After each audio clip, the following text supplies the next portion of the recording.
তো এইভাবে আমাদের তারা খেতে হবে আমরা ভাবতে পারিনি। তো প্রথম থেকে শুরু করা যাক। তো আমি সকালবেলা ঘুম থেকে উঠি, কিন্তু আমি কি করবো ভাবতে পারছিলাম না। তারপরে আমি চলে যাই বন্ধুদের সাথে দেখা করতে বাগানে। তো ওখানে গিয়ে দেখি, তোমরা ভাবছো যে এই ছেলেটা কেন গাছে উঠছে। তো আজকে আমরা করতে চলেছি আম মাখা।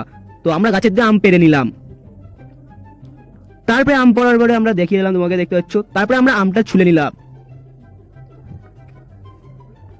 তারপরে আস্তে আস্তে আমার সব ভাইগুলো আসতে শুরু করে দিল, এন্ড দেখতেই পাচ্ছ তোমরা। তো তারপরে দেখতে পাচ্ছি কি অ্যাটিটিউড দিচ্ছে, আর এই দেখে বন্দে মাতরম করে দিল এখানে। তো তারপরে আমরা এখানে ফাইট শুরু হয়ে গেল।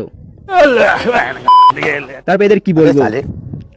তো তারপরে দেখতে পাচ্ছ আমরা এখান দিয়ে আমটা মাখানো স্টার্ট করে দিয়েছিলাম, তো এখানে ফাইট শুরু হয়ে গেছিল।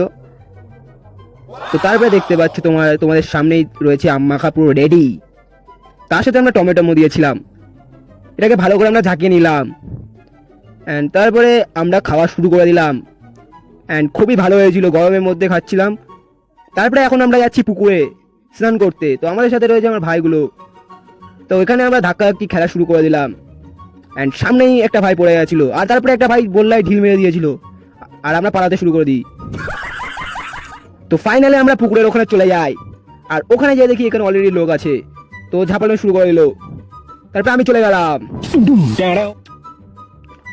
তারপরে আমি আবার আরেকবার যাই, আর আবার যে ঝাঁপ দিই, অ্যান্ড ও আরেকবার দেয়। তো সর্বদা অনেকদিন পরে পুকুরে এসেছিলাম গরমের মধ্যে, দেখতে পাচ্ছ। তো তারপরে আমরা এখানেও মারাপিট শুরু করে দিয়েছে এরা। তো তারপরে দেখতে পাচ্ছ, তো তারপরে এখানে পা ধরে টানছে। তো দেখতে পাচ্ছ, তারপরে আমরা কি করবো ভাবতে পারছিলাম না। তারপরে সাঁতার কাটা শুরু করে দিলাম, আর ঝাপাঝাপি শুরু করে দিলাম। তো আজকের জন্য এইটুখানি। যারা যারা এখনো পর্যন্ত লাইক করেনি, লাইক করে দাও please. Tata, bye bye, see you, Alvida.